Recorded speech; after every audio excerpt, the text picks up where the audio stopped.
Good morning, students. I welcome you all for the another session. So today we're going to start with the important uh, term, that is long-term deflection. So in the previous problems, we have seen that how to calculate the short-term deflection. So total deflection will be classified as short-term deflection and long-term deflection.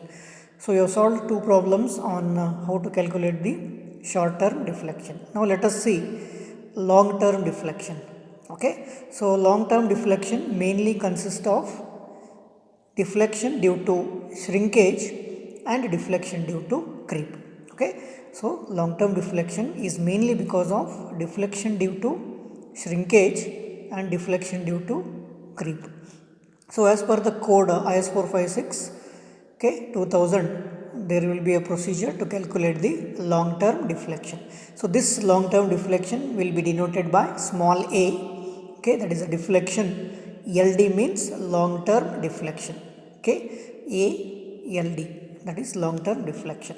So long-term deflection will be addition of two deflections, that is deflection due to shrinkage and deflection due to creep. Okay, shrinkage deflection plus creep deflection will give long-term deflection. So in that first one is deflection due to shrinkage.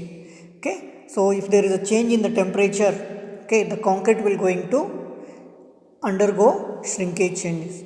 Okay, so because of this shrinkage there will be a deflection, that is called as shrinkage deflection. So this is denoted as A, again deflection due to shrinkage. S indicates shrinkage. A, C, S. Okay, shrinkage deflection. So this will be calculated as ACS is equal to, that is deflection due to shrinkage is equal to K3 into 5 CS L square. Okay, K3 constant 5 CS into L square. Then what are these terms we are going to see? K3, okay, this K3 is nothing but a constant, okay, depending upon the support conditions. Okay, so you have to see the beam support condition, and depending upon that support condition K3 value will be selected. So now see the K3 values. K3 is equal to 0.5 for cantilever. If the beam is cantilever, then this K3 value is taken as 0.5. Then K3 is equal to 0.125 if the beam is simply supported. Okay, if the beam is simply supported, we have to take a K3 value as 0.125. If the beam is continuous at one end of the beam is continuous, then K3 value is taken as 0.086, and next K3 value is 0.063 for fully continuous members. So normally we are going to calculate this deflection for the simply supported beam, then all K3 value is taken as 0.125. Okay, in this K3 value is 0.125. Then what is this phi CS? So this is called as shrinkage curvature. Okay, so phi CS, this term is called as shrinkage curvature, and this will be calculated as phi CS is equal to K4, another constant term, that is K4 into ECS, okay, ECS divided by capital D. Okay, so what is this K4, ECS and D? See, where ECS, this ECS is equal to shrinkage strain, okay, shrinkage strain, okay, and what is the value of this ECS? In the absence of data, okay, if there is no data available, how much you have to take ECS? IS code permits ECS is equal to 0.0003, okay, this shrinkage strain will be taken as 0.0003, that is 0.0003. This is a strain, no unit. Okay, so shrinkage strain is equal to 0.0003. Again, if you refer that IS 456 2000 code book, clause number 6.2.4, if you go to this clause 6.2.4 in IS 456 2000, you will get ECS value as 0.0003.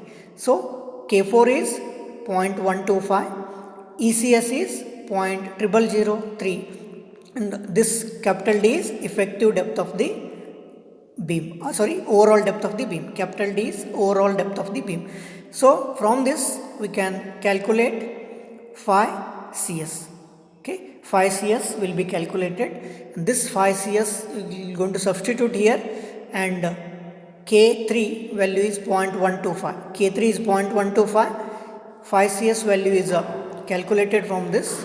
Okay, then ECS upon D. Okay, so this will be calculated. Okay, then what is this K4 value? K4 value. So K4 value, there will be two values which we are going to take based on these conditions. So K4 is equal to 0.72 into bracket PT minus PC divided by root PT less than or equal to 1. Okay, less than or equal to 1.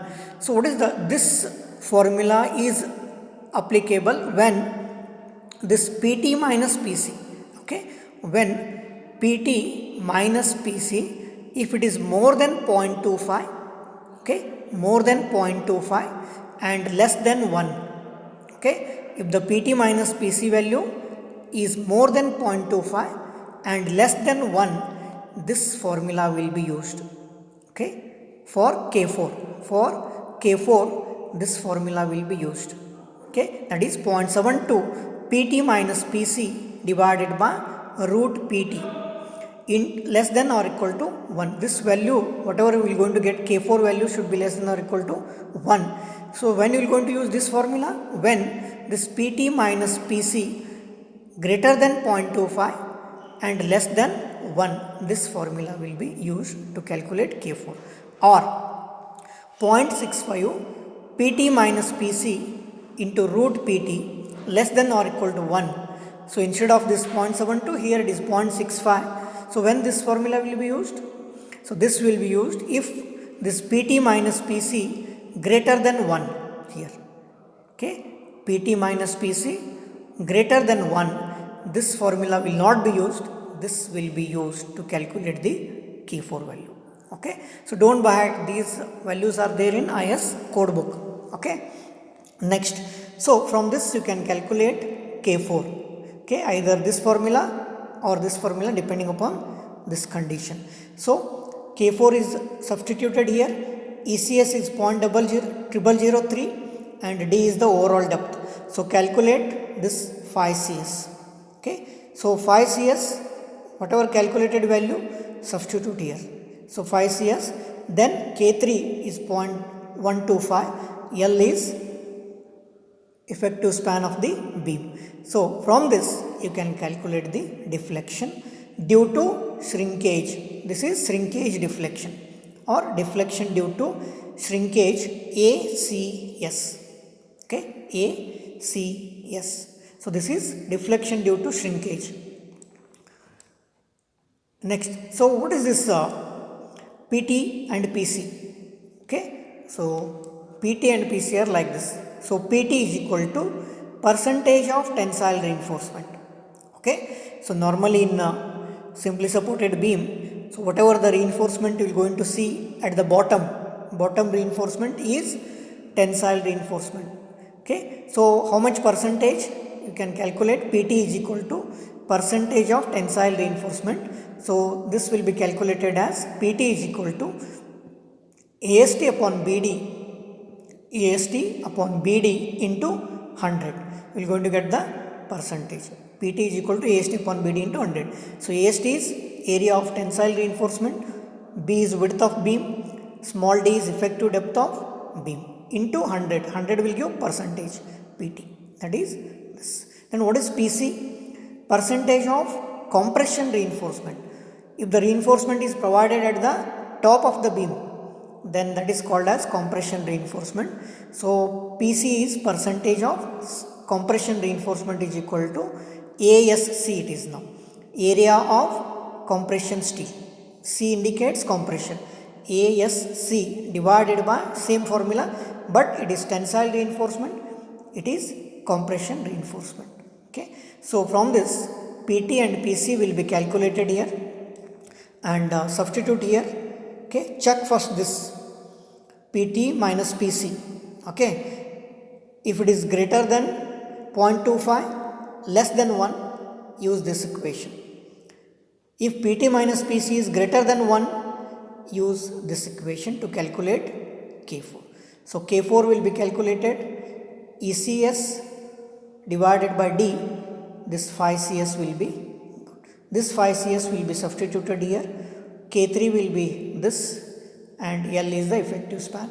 From this you can get the deflection due to shrinkage. Okay. Next, what is next deflection? Now the next is deflection due to creep.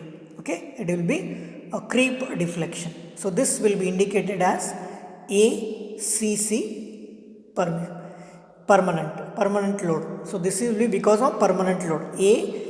C will be creep. AC will be common. C will be creep due to this. So the creep deflection, this is called creep deflection. The creep deflection depends only upon the permanent loads. If there is a permanent load, then only creep deflection will be there. Okay, it may be calculated. So this creep deflection will be calculated from the following equation. That is ACC permanent, that is creep deflection is equal to AICC permanent minus AI permanent. Okay, see this is the difference. Okay, this is creep deflection is equal to AICC permissible, that is permanent load, then AI permanent load. So what are these two terms now? So what is this? This is creep deflection. Okay, deflection due to creep. Okay, then AICC. What is this term? AICC permissible, that will be calculated as, or it is termed as initial plus creep deflection. Initial plus creep deflection due to permanent loads obtained using an elastic analysis. With an effective modulus of elasticity ECE. Okay, so if you want to calculate this, first calculate this ECE. ECE is equal to EC divided by 1 plus theta. EC, that is Young's modulus of concrete, divided by 1 plus theta. What is this theta? Theta is a creep coefficient. Okay, so we'll see when we'll solve the problems. Once again we're going to see all these terms. So remember EC is equal to EC divided by 1 plus theta, where theta is creep coefficient. Okay, so from this we can calculate AICC permanent. This, and then what is this? This is already we have calculated, that is short term deflection. Whatever the problems you have solved, so last what we are going to get the deflection due to short term, that is called as AI permanent. Okay, so this is short term deflection. So this will be calculated from this equation. Okay, so this minus this will give the deflection due to creep. Okay, so finally long term deflection. Okay, or total deflection in the beam. Long term deflection is equal to, this is denoted as ALD. Okay, now there will be three deflections now. So short term deflection, already we have solved the two problems how to calculate this short term deflection, plus shrinkage deflection. This, whatever the value you are going to get, this is shrinkage deflection. Then plus creep deflection, this will be creep deflection. So if you add all these, short term deflection, shrinkage deflection plus creep deflection will give the total long term deflection, ALD, long term deflection. A indicates deflection, LD means long term. Okay, so add short term deflection, shrinkage deflection plus creep deflection, we will going to get the long term deflection. So therefore long term deflection is equal to ALD is equal to what?